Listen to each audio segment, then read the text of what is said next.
Rabbil Alamin, hamdan syukran lillah, wassalaman ala rasulillah, wa ala alihi wa mawala. Amma ba'd. Yang terhormat Kepala Sekolah SLB Negeri Melaboh, yang terhormat seluruh Dewan Guru dan Tendik SLB Negeri Melaboh.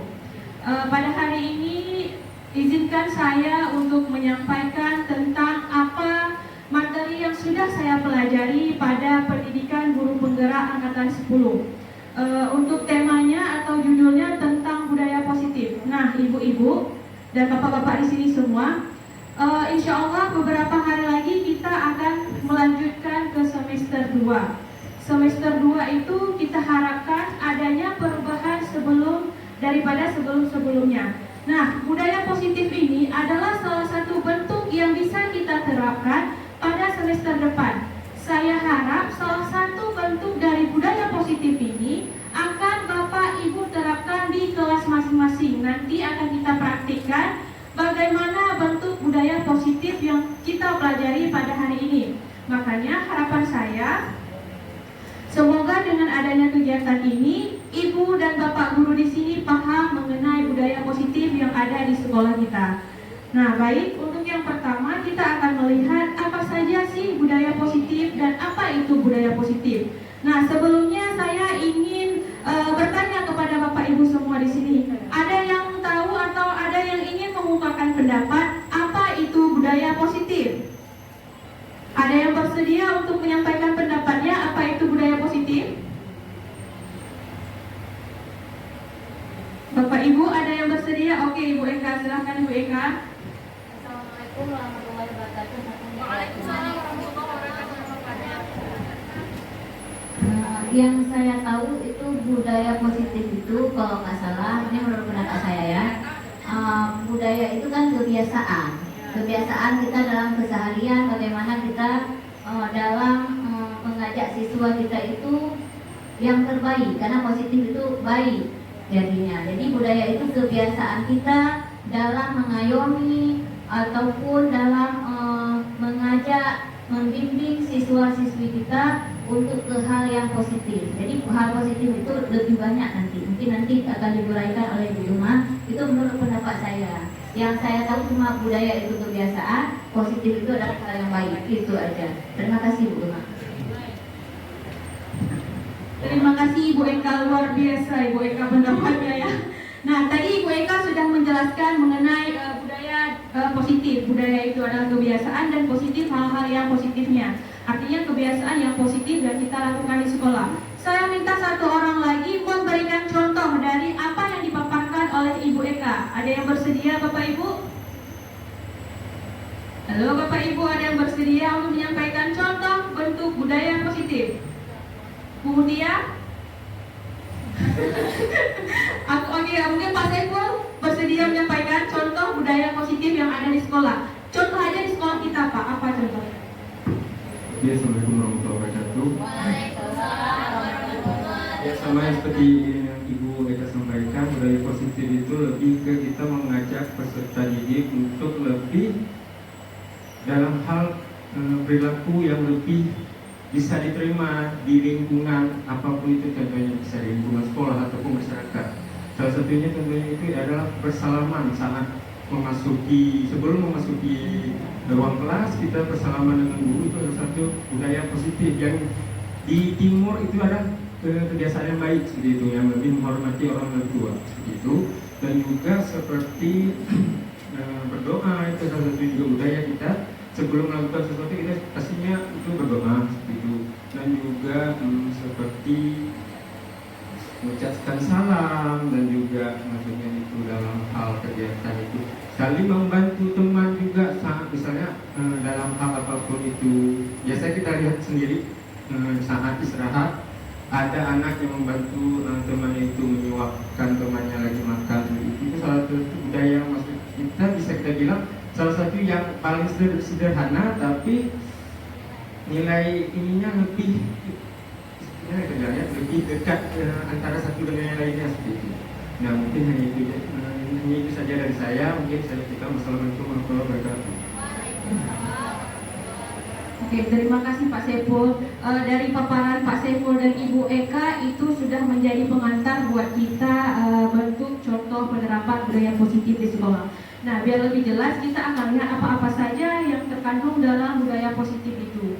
Yang pertama di sini ada disiplin positif. Nah, disiplin positif ini masuk ke salah satu penilaian kinerja yang saat ini Bapak Ibu lakukan. Kemarin ketika saya melihat membantu kepala sekolah untuk mengecek observasi perilaku kinerja, itu ada yang memilih disiplin positif. Ada 2 guru yang memilih, saya sendiri dan ada 1 lagi guru saya lupa. Nah, di sini mungkin bisa jadi contoh nanti Bapak Ibu bagaimana memperbaiki atau menindaklanjuti apa yang sudah Ibu lakukan.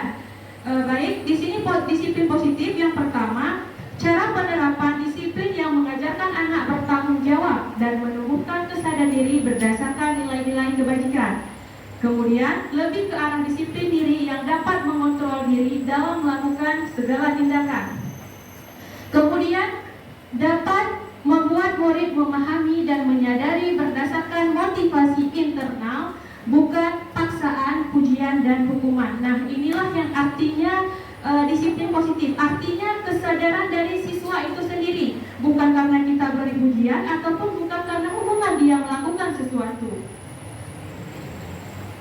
Selanjutnya, motivasi perilaku. Nah, inilah yang berhubungan dengan disiplin positif tadi. Motivasi perilaku itu sendiri untuk menghindar ketidaknyamanan dan hukuman, kemudian ada untuk mendapatkan imbalan atau penghargaan dari diri orang lain. Nah, kedua bentuk motivasi ini itu merupakan bagian motivasi dari eksternal. Artinya apa? Karena ada dorongan dari luar, maka muncullah motivasi itu. Kemudian ada untuk menjadi orang yang menghargai diri sendiri dengan nilai-nilai yang mereka punya. Nah, itu merupakan motivasi internal. Nanti kita akan lihat keterkaitannya dengan disiplin positif dan perilaku apa yang bisa kita terapkan sehingga anak itu bisa muncul motivasi internal, bukan motivasi eksternal. Nah, sekarang banyak kita lihat siswa-siswa kita itu melakukan sesuatu karena ada maunya, ya kan? Nah, coba tolong ambil itu. Kalau kamu mau mengerjakan ini, akan ibu berikan ini. Kalau kamu tidak mengerjakan ini, maka ibu akan begini. Nah, itu bukanlah suatu motivasi dari dia, tetapi karena ini tadi, karena paksaan ataupun karena hukuman apabila dia tidak mau, ataupun ketika dia mau karena adanya penghargaan memberikan sesuatu. Nah, itu adalah motivasi eksternal. Kedua motivasi yang eksternal ini tidak baik ketika kita terapkan di sekolah. Untuk saat ini paham ya sekilas tentang motivasinya. Nah, selanjutnya akan kita masuk ke bagian yang tadi, motivasi internal. Untuk menjadi orang yang menghargai diri sendiri dengan nilai-nilai yang mereka punya. Artinya, ketika keinginan itu muncul, mereka mampu menghargai diri mereka dan mereka mampu menghargai apa yang mereka punya. Kemudian, motivasi internal itu harus kita hindari. Yang pertama, hindari hukuman dan pemberian penghargaan yang berlebihan. Artinya apa? Contoh, di kelas kita sering menyiapkan kerupuk atau permen. Apalagi ketika anak tidak mau. Kita minta sesuatu kepada anak, "Nak, kalau kamu selesai mengerjakan tugas, maka ibu akan berikan permen." Itu salah atau tidak? Kalau dari segi motivasi perilaku, tidak salah, Pak? Tidak salah, betul Pak. Sesuatu itu tidak yang salah. Cuma sebaiknya dihindari. Kenapa? Ketika kita memberikan penghargaan itu, dia akan melakukan apabila ada permen. Tapi apabila tidak ada permen, dia tidak mau melakukan. Artinya dia mau melakukan itu karena ada dorongan permen itu, ada dorongan dari luar, tetapi bukan keinginan dia sendiri. Nah, tugas kita sekarang adalah bagaimana menciptakan motivasi dari diri dia sendiri atau motivasi internalnya. Nah, tadi kita sudah membahas bagaimana motivasi itu bisa muncul. Sekarang kita akan lihat posisi kontrol guru di kelas. Yang pertama ada penghukum. Saya mau tanya pendapat bapak-bapak dan ibu-ibu guru di sini dulu. Ada yang tahu bagaimana posisi kontrol seorang guru tentang penghukum? Ada yang bisa berpendapat? Bapak Ibu, saya dipersilakan. Seorang guru yang memposisikan diri sebagai penghukum. Apakah ada di antara kita? Iya. Ada yang mau berpendapat? Oke, silakan Ibu Mimi. Assalamualaikum warahmatullahi wabarakatuh. Menurut saya posisi kontrol seorang guru dalam penghukum ini keterlibatan kita kemarin saya kan mengisi PPM. Di situ ada masalah, saya tidak tahu entah motivasi di situ kata-katanya. Pokoknya saya kemarin ada melibatkan kata-kata begini. Ketika kita ingin menghukum seorang anak di dalam kelas, kita harus melihat dulu tingkat kita harus bandingkan dulu. Kita misalnya ada dua, pasti kalau yang dihukum itu pasti ada yang salah, ada yang benar. Nah, kita lihat dulu kesalahan yang dibuat oleh si pembuat online ini apa terlalu fatal atau enggak. Dan kita tidak boleh harus baru kita mendengar, oh dia kok yang salah. Kita tidak harus memvonis dia itu langsung salah. Mungkin keterkaitan tadi karena ada pemicu, misalnya sekarang kan ada bulian nih, bulian kecil kayak di kelas saya seperti kita sama Ijaz.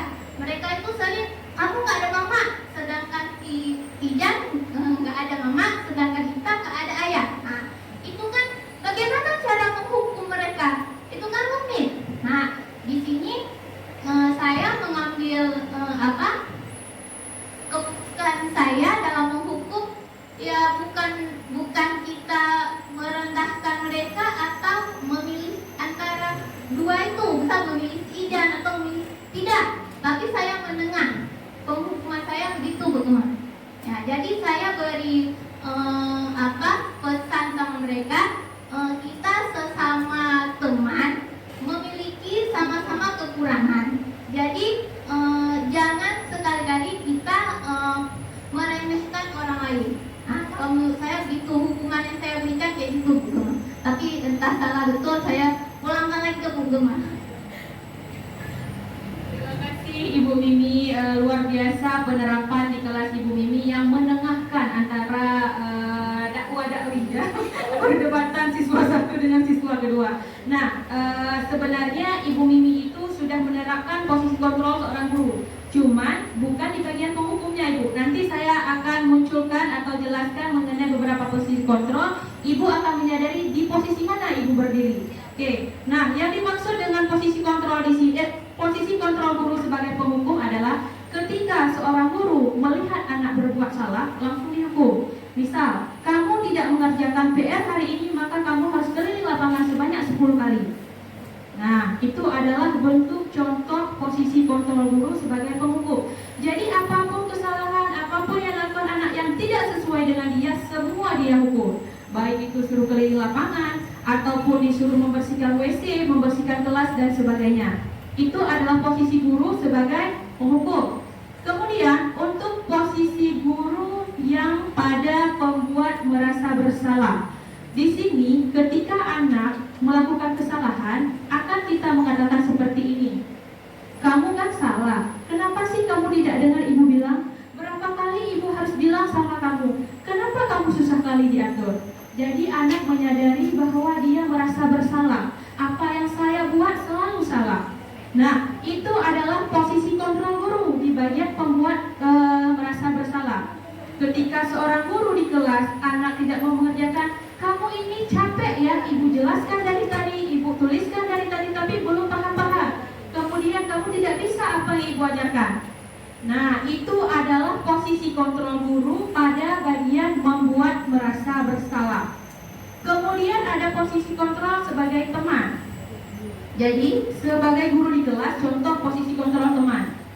Nah, tolonglah kerjakan ini. Kan tadi ibu sudah mengajarkan sama kamu, ibu sudah membantu kamu. Sekarang tolong bantu ibu kerjakan tugas ini. Nah, itu adalah posisi kontrol kita sebagai teman. Kemudian ada pemantau. Nah, di sini posisinya adalah guru menganalisa atau menganalisis permasalahan yang terjadi. Guru dan siswa sama-sama bertanggung jawab terhadap atas apa yang sudah kuat atau dilakukan oleh siswa. Contoh, ketika anak melakukan pelanggaran, nah, kamu sudah melakukan pelanggaran, betul?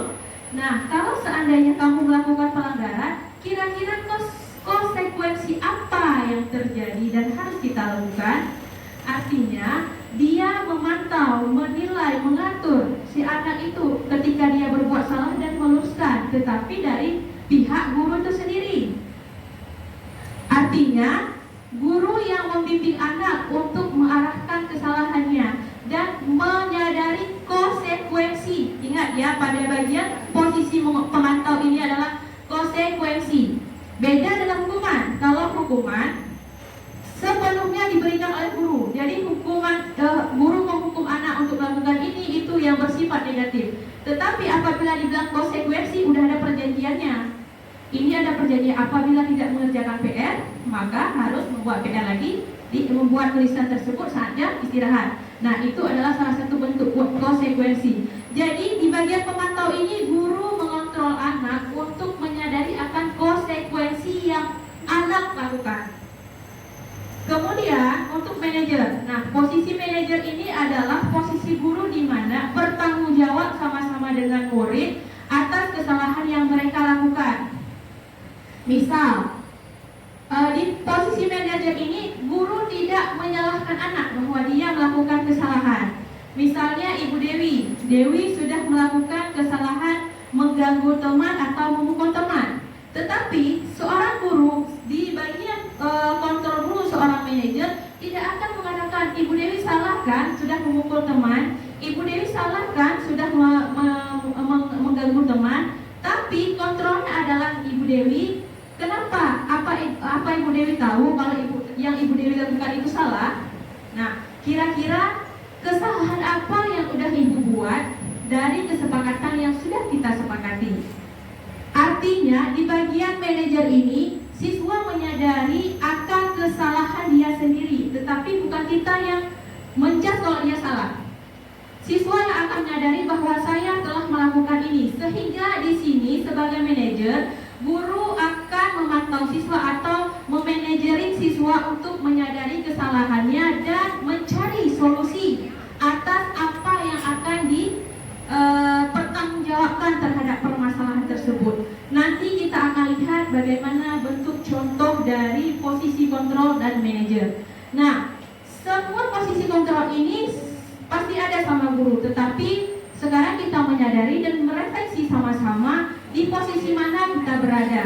Dan saya harap untuk kedepannya kita tidak lagi berada pada posisi yang 1, 2, dan 3, tapi beradalah pada posisi yang keempat, dan sebaik-baiknya kita berada pada posisi kontrol yang kelima. Kita mencari, kita bersahabat dengan anak, kita menggali membuat anak menyadari akan kesalahannya, dan kita bantu mencari solusi untuk anak menyelesaikan permasalahannya. Bukan malah kita menuduh, menuding, dan menjudge bahwa anak itu salah. Nah, kemudian selanjutnya ada keyakinan kelas. Di sini apa yang dimaksud dengan keyakinan kelas? Guru berperan dalam mewujudkan terbentuknya keyakinan sekolah atau kelas dengan adanya kesepakatan guru dan murid. Keyakinan sekolah atau kelas berupa pernyataan universal yang mudah diingat, dipahami, dan harus diterapkan di lingkungan sekolah. Nah, inilah yang berhubungan dengan posisi kontrol guru sebagai manajer. Sebelum kita menerapkan sebuah disiplin, maka kita perlu membuat keyakinan kelas, dan ini jarang terjadi di sekolah kita sendiri, termasuk saya sendiri tidak melakukan hal tersebut. Kenapa? Apa beda keyakinan sama aturan? Jadi jangan salah paham ya Bapak Ibu. Keyakinan dengan aturan itu tidak sama, berbeda. Apa bedanya keyakinan dengan aturan? Ada yang bisa berpendapat? Bedanya aturan dengan keyakinan. Karena terkadang sering kita melihat di kelas aturan atau tata tertib di kelas, aturan yang berlaku di kelas. Tapi untuk saat ini, mulai hari ini dan semester depan yang akan kita masuk, saya harap di setiap kelas sudah ada keyakinan kelas masing-masing. Ada yang tahu apa bedanya keyakinan dengan aturan kelas? Pak Ari? Ayo Bapak Ibu, ada yang tahu keyakinan dengan aturan? Oke, kita lanjut saja. Nah, keyakinan artinya suatu kesepakatan yang kita yakini, bukan yang diatur. Artinya setiap siswa meyakini bahwa yang dia buat itu adalah yang akan mereka sepakati. Tapi apabila aturan itu berpihak kepada guru yang menentukan, guru yang membuat, dan anak yang mengikuti. Artinya aturan itu adalah sebuah paksaan atau tuntutan terhadap siswa, sedangkan keyakinan ini sama-sama dilakukan oleh seluruh siswa. Nah, nanti ketika Bapak Ibu menerapkan keyakinan kelas, yang pertama yang harus disadari adalah Ibu dan Bapak Guru berikan kebebasan kepada anak menuliskan atau menyampaikan apa kira-kira yang mereka inginkan agar sekolah itu bisa nyaman, agar kelas itu bisa nyaman. Jadi berikan kesempatan kepada mereka menyampaikan pendapat mereka masing-masing. Setelah itu kumpulkan pendapat-pendapat tersebut dan tuliskan kalimat-kalimat dalam bentuk universal atau kalimat-kalimat yang umum dan bersifat positif, bukan bersifat negatif. Nanti kita akan praktikkan bagaimana membentuk keyakinan kelas itu. Kemudian setelah itu semua terkumpul, jadikanlah sebuah kesepakatan atau keyakinan kelas, sehingga anak-anak mengikuti apa yang sudah mereka buat sendiri, dan mereka menyadari bahwa yang mereka lakukan itu adalah kesepakatan mereka sendiri, keyakinan mereka sendiri, bukan dari gurunya. Nah, selanjutnya ada segitiga restitusi maksudnya ini ya. Segitiga restitusi.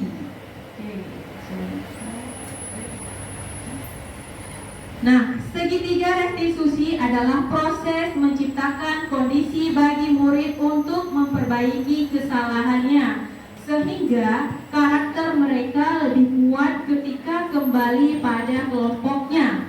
Tujuannya untuk menghasilkan murid yang mandiri dan bertanggung jawab. Kemudian penyelesaian masalahnya dengan 3 tahapan. Yang pertama, menstabilkan identitas. Yang kedua, validasi tindakan yang salah. Dan yang ketiga, menanyakan keyakinan. Nah, ini adalah salah satu cara untuk menyelesaikan permasalahan di kelas. Ketika seorang anak salah, guru sebagai posisi kontrol, sebagai manajer, maka manfaatkanlah segitiga restitusi ini. Kita dekati anak, kita tanyakan kepada anak, mulai dari menstabilkan identitas, cairkanlah suasana. Panggil anak sendiri, jangan di depan kawan-kawannya, karena itu anak akan terasa terzolimi atau akan malu dengan teman-temannya. Panggil anak ke ruangan atau ke sendiri saat jam istirahat. Kemudian cairkan suasana dengan menstabilkan identitas. Setelah itu, validasikan tindakannya yang salah tadi, apa yang dia buat salah, dengan cara anak sendiri yang mengungkapkan bahwa dia yang berbuat salah dan dia menjelaskan apa kesalahannya. Kemudian ada menanyakan keyakinan. Tadi kan sudah kita buat keyakinan kelas. Nah, fungsinya untuk keyakinan kelas itu adalah untuk segitiga restitusi ini, penyelesaian masalah. Ketika dia sudah menyadari kesalahannya, kita tanyakan kembali, kira-kira apa kesepakatan kelas yang sudah kamu langgar, dan kesepakatan atau keyakinan kelas yang keberapa yang sudah kamu langgar, sehingga dia menyadari kesalahannya dan keyakinan kelas yang dia langgar. Kemudian kita menawarkan solusi untuk dia, sehingga dia akan mencari jawaban sendiri atau solusi terhadap permasalahannya. Nah, saya lihat Pak Ibu sudah mulai menguak-nguak dan bosan. Jadi kita akan praktek langsung biar ibu-ibu tahu bagaimana nanti di semester depan sudah ada keyakinan kelas kita masing-masing. Dan saya harap Bapak Ibu juga bisa menyelesaikan permasalahan anak dengan segitiga restitusi.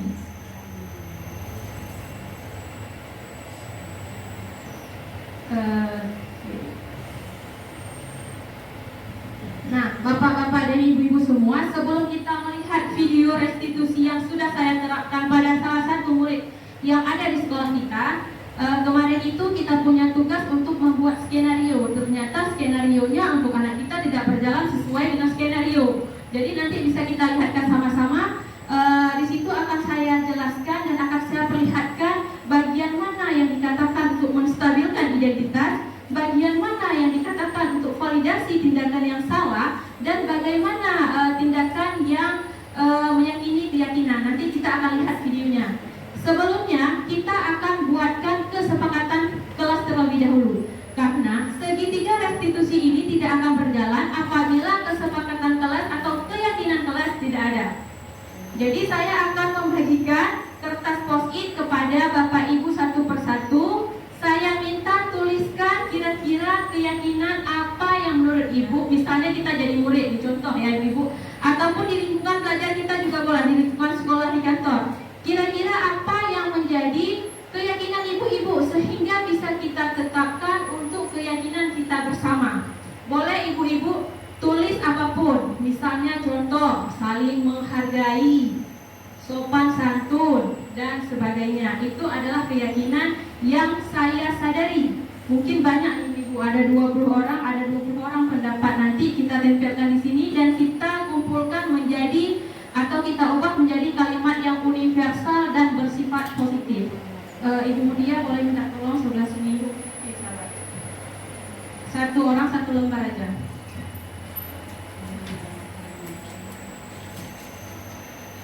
Tolong ya.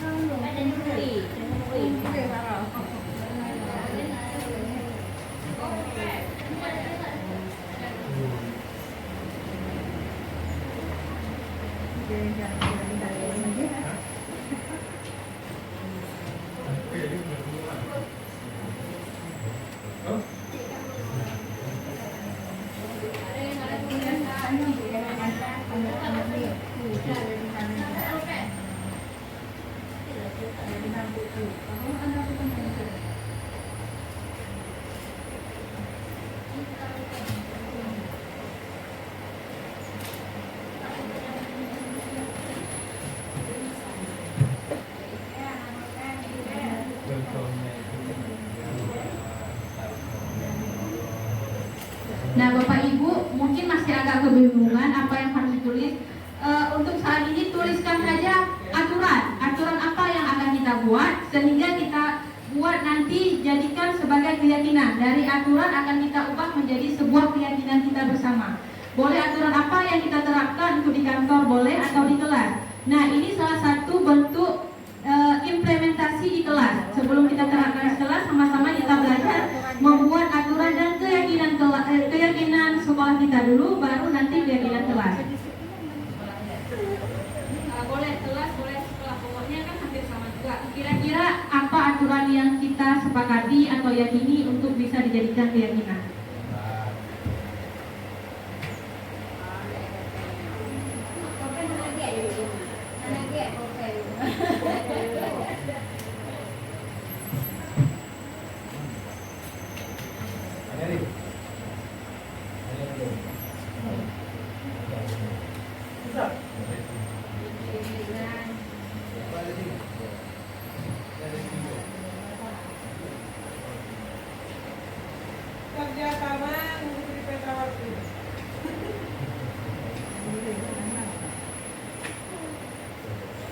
Ibu, saya berikan waktu 5 menit untuk menulis dan menempelkan di depan.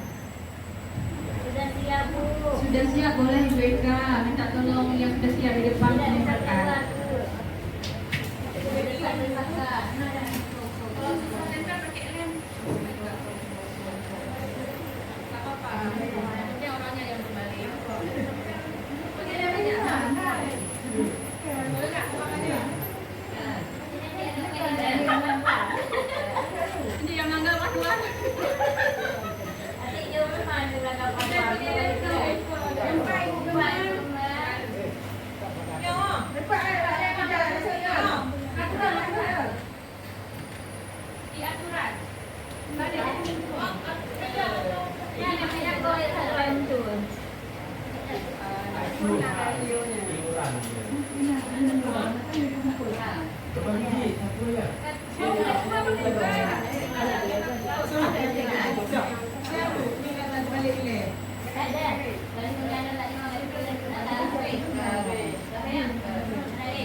aturan. Masya Allah, luar biasa aturannya. Lek kemudian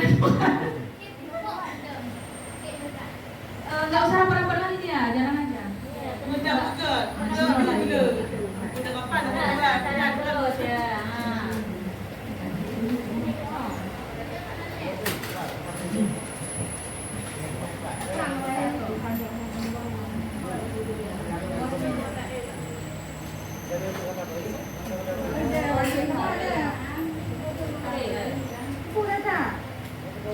Ya Allah, Heri. Tapi kayak Heri. Yang tak diwoyu no.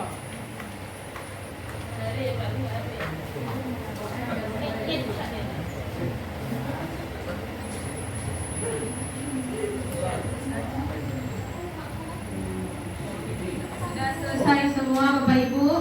Udah Bu.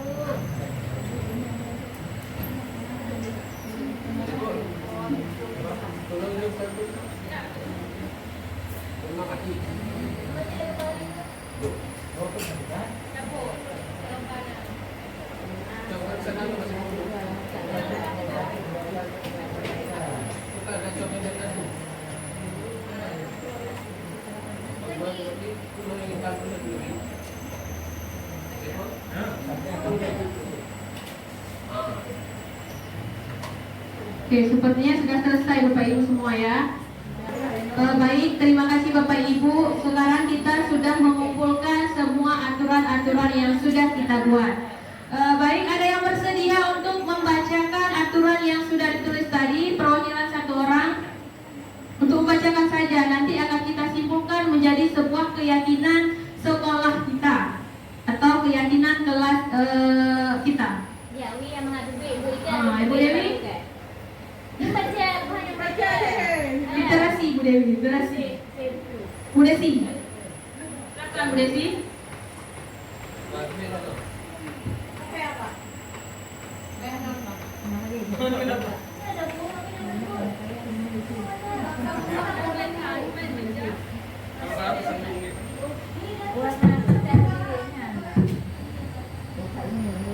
Baiklah, saya akan membacakan aturan. Yang pertama ada kerjasama, kedua ada saling menghargai, yang ketiga saling menolong, saling kerjasama, yang keempat ada buang sampah pada tempatnya, yang kelima keyakinan disepakati ke sekolah harus di tepat waktu, yang keenam meningkatkan motivasi belajar, disiplin belajar, gotong royong bersama, tidak memukul, tidak mengejek, dan bertanggung jawab. Yang ketujuh, ada disiplinan, keterlibatan waktu, saling peduli antara guru-guru dan siswa, saling menghargai, saling menghormati, dan saling menyayangi satu sama lain, dan saling kerjasama. Kemudian keyakinan disepakati dilakukan bila bisa dilakukan diskusi dengan baik, bisa bertukar pendapat dengan baik jika ada masalah di sekolah. Membersihkan atau menyapu di ruang kelas, tidak mengganggu teman saat pembelajaran berlangsung. Bagi peserta didik membuang sampah pada tempat bagi tempatnya, membaca doa makan sebelum memulai makan. Yang selanjutnya salam dan sapa. Selanjutnya ketertiban. Kemudian setiap masuk ruang membiasakan mengucap salam, bucu rahmah.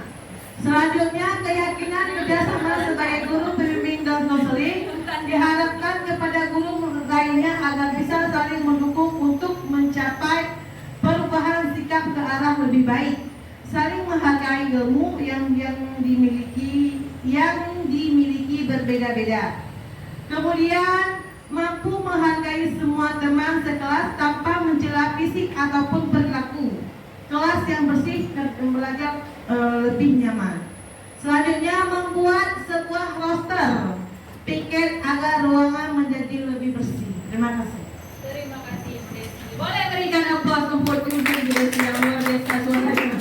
Nah, Bapak Ibu, tadi Bapak Ibu sudah menuliskan berbagai macam aturan. Saya lihat ada yang sudah mulai masuk ke bentuk keyakinan kelas, jelas, ada yang masih belum masuk, masih dalam bentuk aturan. Nah, di sini kita akan samakan beberapa persepsi. Yang pertama tadi ada kerjasama.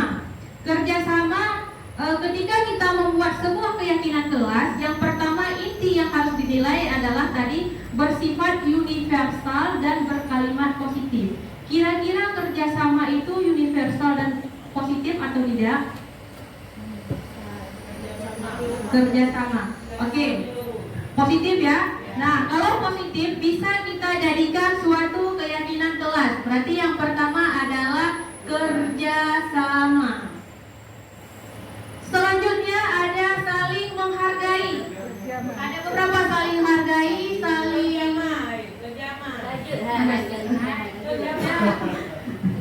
kerjasama. Typo ternyata. Oke, saling menghargai, ada beberapa yang menulis tadi saling menghargai. Nah, ada kata di sini saya melihat tidak mengejek, kemudian tidak memukul. Kira-kira itu universal dan bersifat positif atau tidak? Positif tapi tidak universal. Oke, positif tidak universal. Ada yang berpendapat lain? Tidak memukul, tidak mengejek. Apakah itu bersifat positif dan universal kalimatnya? Tidak apa-apa.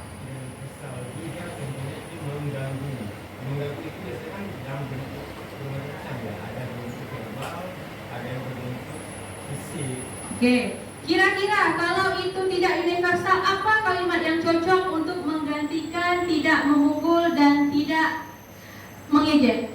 Yang universalnya Tidak ada pembulian.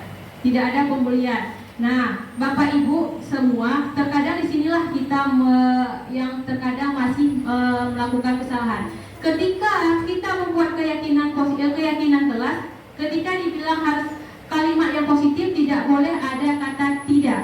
Contoh, tidak boleh memukul, tidak boleh mengganggu teman, tidak boleh menyontek. Nah, yang kata-kata tidak itu tidak dianggap keyakinan atau kalimatnya dianggap negatif, walaupun perilakunya positif, tetapi kalimatnya dianggap negatif. Cari dan ganti kalimat yang kira-kira menyerupai dengan tidak mengganggu, tidak menyontek, atau tidak memukul. Bisa kita masukkan ke saling menghargai. Apakah itu bisa masuk tidak memukul, tidak menyontek dan sebagainya? Bisa. Nah, saling menghargai itu adalah kalimat positif dan universal. Berarti kita masuk ke keyakinan kedua.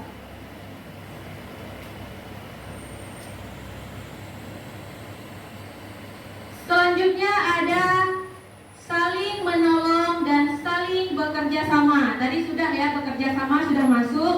Saling menolong, apakah positif dan universal? Tidak universal. Kenapa tidak universal, Pak Sepo? Menolong universal.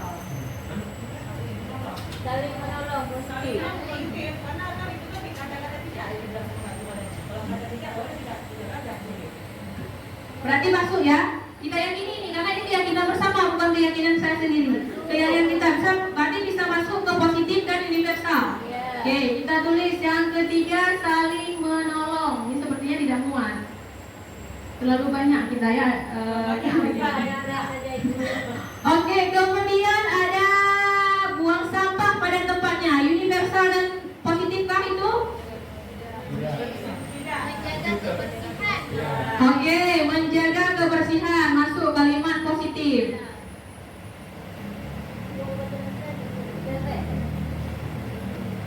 Kemudian ada keyakinan yang disepakati di sekolah harus tepat waktu. Nah, ada kata tepat waktu. Apa? Disiplin. Bisa kita sepakati tepat waktu itu adalah disiplin? Universal ya? Ya, disiplin itu adalah kata universal juga. Kemudian ada ketertiban waktu, tadi masuk ke disiplin. Kemudian ada kedisiplinan yang langsung. Kemudian saling hormat dan saling menyayangi, berarti masuk menghargai dan menolong tadi ya. Kemudian kerjasama, ketertiban. Nah, ada ketertiban. Satu lagi itu termasuk positif atau tidak, dan termasuk universal.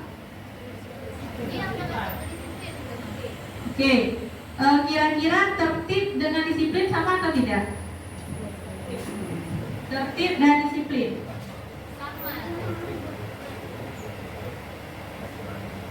Oke, berarti tertib masuk disiplin ya. Sepakat berarti ya. Tertib sama seperti disiplin bahasanya, maksud dan tujuannya. Oke, berarti kita sepakati bahwasanya tertib itu adalah sebuah disiplin juga.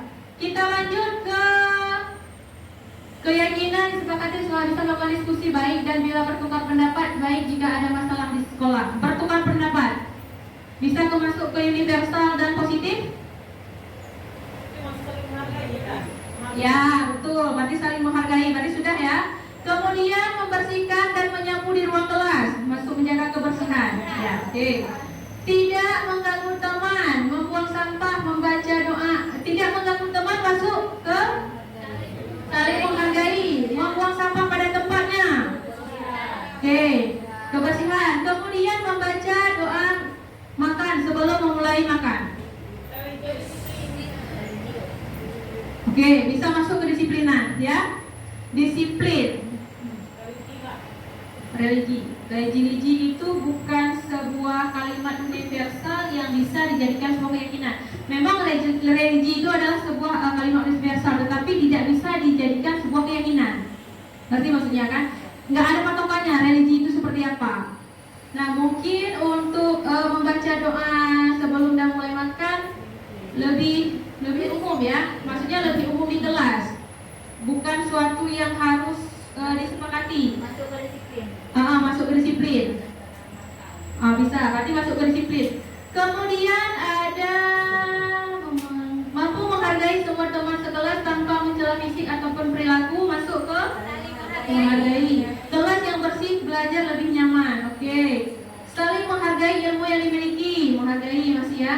Diharapkan kepada guru lain agar bisa saling mendukung untuk mencapai perubahan sikap. Berarti saling menghargai juga. Membuat sebuah roster piket ruangan menjadi bersih, intinya juga bersih, berarti kebersihan.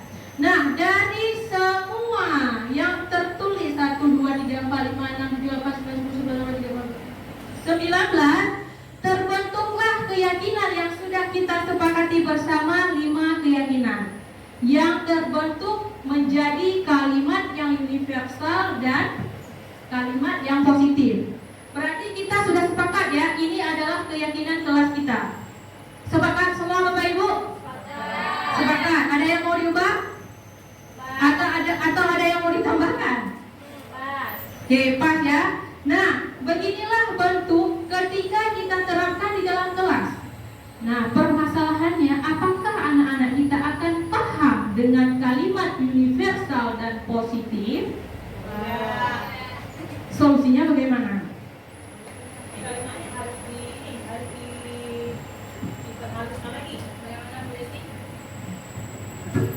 Kalau kita misalnya kalimat seperti ini kita terapkan di kelas, otomatis kan anak kan tidak bisa cerna, tidak mengerti lah soalnya.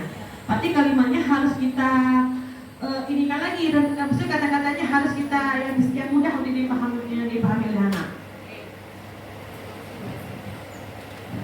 Jadi menurut Ibu Desi, ada sebagian anak kita yang luar biasa, contoh anak dengan keterbelakangan mental, itu akan sulit memahami apa itu disiplin, apa itu menghargai, apa itu menjaga kebersihan, ya.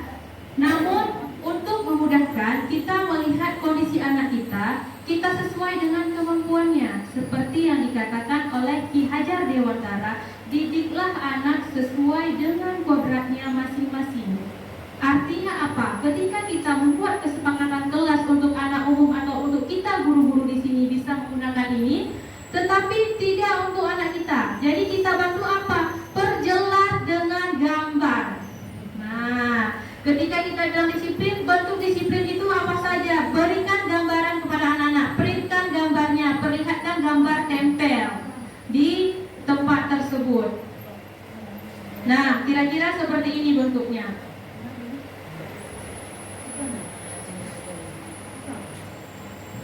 Nah, yang di sudut ini kita bisa buatkan seperti ini, dan bisa kita buatkan gambar di sudut-sudutnya. Oke, berarti paham Ibu-ibu ya. Jadi ketika kita buat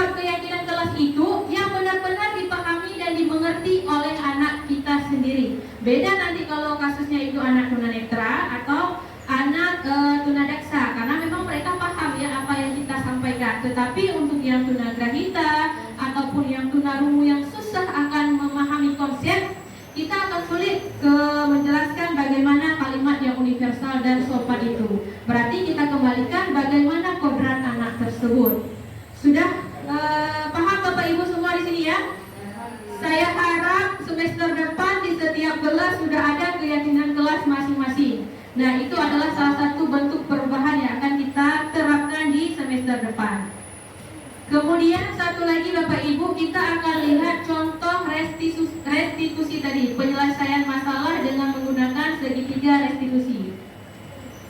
Ini ada sebuah video mengenai penyelesaian masalah yang saya praktekkan dengan skenario ya. Ini bukan masalah yang sebenarnya, tetapi dengan sebuah skenario saya mencoba untuk melakukan demonstrasi terhadap anak menyelesaikan permasalahan. Nah, di sini Bapak Ibu bisa melihat dan mendengar kata-kata yang dinamakan di mana untuk menstabilkan identitas, validasi tindakan yang salah dan keyakinan kelas. Nah, Bapak Ibu, kembali lagi kita lihat. Kita akan lihat salah satu bentuk contoh penerapan restitusi. Nah, di sini penerapan restitusi, segitiga restitusi ini adalah bentuk posisi kontrol pada posisi manajer tadi ya. Kita akan lihat bagaimana kita selesaikan masalah siswa bukan dengan dari pihak kita, tetapi sama-sama dengan murid. Mungkin nanti Ibu dan Bapak bisa melihat hasil dan bagaimana tindakan yang dilakukan dalam video ini.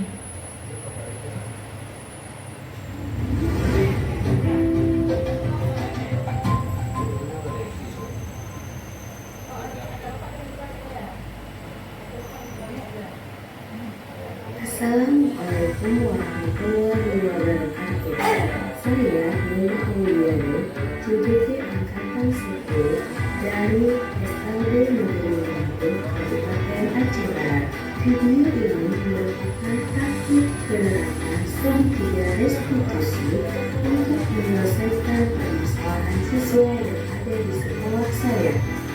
Menurut Bobo, restitusi adalah proses yang dipakai kondisi bagi murid untuk memperbaiki kesalahannya, sehingga mereka bisa kembali pada kelompok mereka dengan karakter yang kuat. Restitusi bukan untuk menebus kesalahan, tapi restitusi adalah sebuah tawaran dan bukan paksaan. Restitusi fokus pada solusi dan dapat mengembalikan murid yang berbuat salah pada kelompoknya. Adapun tahapan restitusi adalah: yang pertama, menstabilkan identitas; yang kedua, validasi tindakan; dan yang ketiga, menanyakan keyakinan. Kasus pertama, Ijal tidur di kelas saat pembelajaran berlangsung. Berikut skenario penyelesaian masalah dengan segitiga restitusi. Assalamualaikum Ijal. Selamat siang. Sudah istirahat? Sudah. Sudah ya? Sudah. Ijal bohong apa? Sudah Ijal ya? Nah, Ijal tahu nggak kenapa Pak Ijal panggil Ijal sendiri? Ada sudah. Tahu nggak Pak? Tidur. Nah, kira-kira tidur itu boleh tak? Enggak. Tidur itu ada waktunya. Tidur di rumah ada waktunya, tidur siang sama tidur malam. Tapi tadi juga tidurnya di kelas. Itu yang tidak boleh. Itu adalah salah benar. Salah betul. Berarti Ija yang tahu itu salah. Pasti ada salahnya, termasuk ibu. Karena kita masih belajar untuk memperbaiki kesalahan tersebut, ya.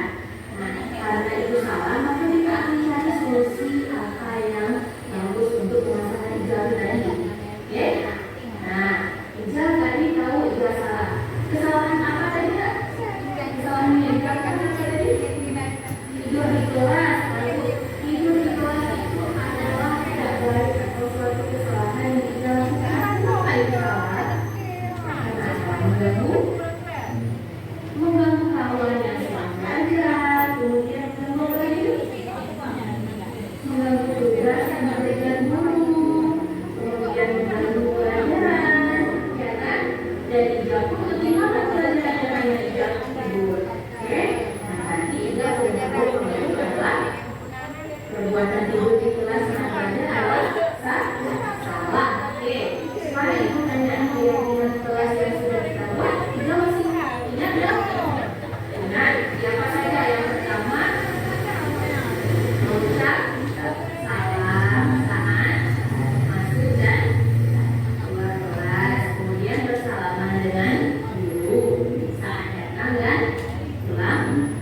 berdoa saat memulai dan mengakhiri pembelajaran. Kemudian disiplin waktu. Oke, kemudian tidak bercanda saat senang belajar. Kemudian apa lagi? Tidak apa lagi? Yang terakhir, tidak tidur.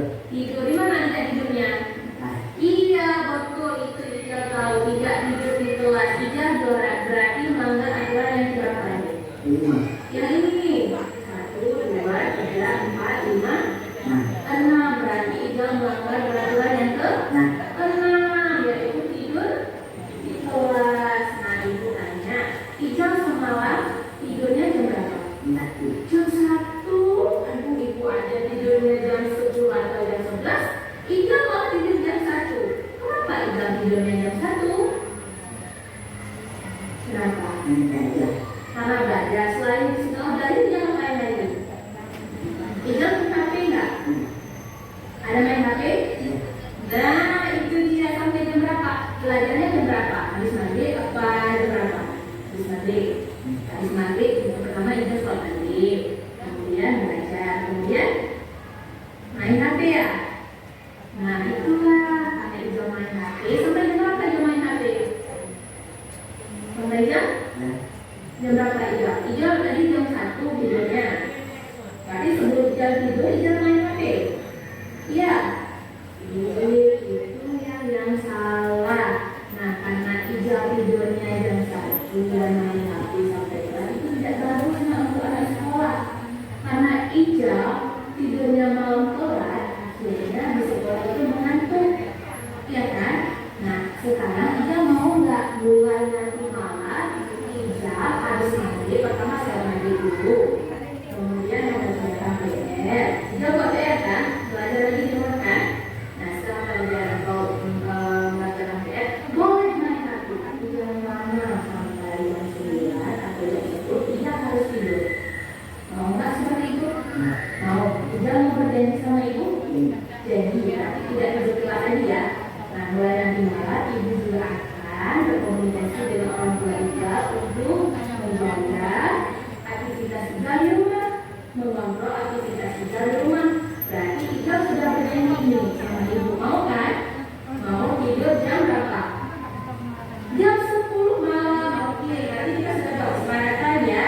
Ija akan tidur jam 10 malam sehingga Ija tidak akan ketiduran atau mengantuk di kelas. Nah, karena Ija tidak tidur jam 10, berarti Ija tidur jam itu sudah cukup. Ija tidak akan lagi ketiduran di kelas. Ya, nah, apa dari solusi yang sudah kita temukan? Berarti Ija harus tidur lebih cepat. Main HP tidak boleh lama, tidak boleh lama-lama sebentar saja ya. Nanti pas pulang sekolah, boleh main lagi, yang penting tidak lama. Oke, kita sebagai anak sekolah harus belajar dan tidak boleh banyak bermain HP. Main HP sebenarnya saja sebentar saja. Oke, sekarang kita sudah tahu solusinya. Berarti Ija sudah mengerti ya. Ija tidak lagi mengulangi perbuatan Ija bermain. Tidak akan lagi tidur di kelas. Siap ya? Coba lihat ibu siap. Siap. Kalau siap kelas dulu. Bagaimana perasaannya? Senang. Betul, senang. Iya. Kenapa Ija bisa senang? Karena apa Ija? Oke Bapak Ibu, tadi adalah sekilas satu video. Sebenarnya masih ada satu video lagi, cuma terlalu lama ya. Kita ringkas saja. Mungkin dengan sebuah tampilan video ini, Ibu Bapak bisa mendapat pemahaman bagaimana bentuk dari menstabilkan identitas tadi, kemudian memvalidasi tindakan yang salah, kemudian menanyakan kembali keyakinan. Baik, mungkin untuk hari ini mengingat waktu juga sudah 1 jam seperti janji yang tadi. Terima kasih banyak Bapak Ibu atas perhatiannya.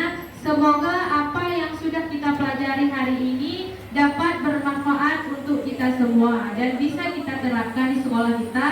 Dan intinya adanya perubahan ke depan, jangan seperti yang sudah-sudah. Harapan saya ada perubahan ke yang lebih yang lebih buruk ya. Ada perubahan ke yang lebih baik. Oke, sebelum saya menutup pembelajaran, ada yang ingin merefleksikan apa yang sudah Bapak Ibu dapatkan pada hari ini. Saya minta satu orang saja untuk memberikan refleksi tentang kegiatan kita. Boleh Ibu Farah? Refleksi, apa yang sudah Ibu dapatkan, bagaimana perasaan Ibu, silakan Bu. Ini berhubung Ibu Farah juga bimbingan konseling sangat penting memahami tentang segitiga restitusi Ibu. Boleh Bu, silakan Bu.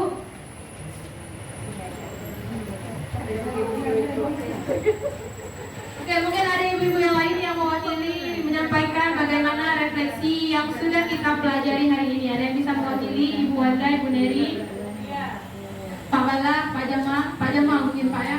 Ini Pak Jamal biasa paling banyak kasus anaknya Pak. Ibu Dia, boleh?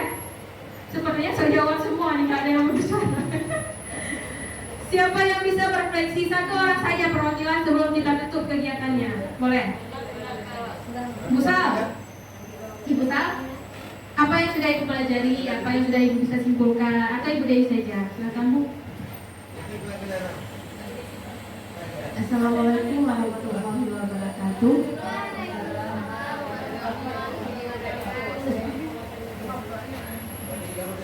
Yang sudah disampaikan sama Ibu Kemah, saya dapat simpulkan dari yang tidak saya tahu bagaimana cara mengatasi anak yang yang kurang dalam kelas, maksudnya bandel. Saya sudah bisa mempraktekkan apa yang Ibu Gema bilang tadi, harus memiliki keyakinan dalam kelas atau keyakinan dalam sekolah. Hanya ini dapat saya sampaikan, lebih dan kurang mohon maaf. Assalamualaikum warahmatullahi wabarakatuh. Terima kasih Ibu Dewi. Oke, terima kasih Bapak Ibu semua dengan hasil refleksi dari Ibu Dewi. Semoga juga menjadi pengantar kita ke depannya dan sebagai contoh. Semoga Ibu yang lain di sini juga memahami apa yang sudah saya sampaikan dan bermanfaat khususnya untuk Bapak Ibu di sini semuanya. Baik, terima kasih atas perhatiannya dan mohon maaf atas segala kesalahannya. Saya akhiri. Assalamualaikum warahmatullahi wabarakatuh.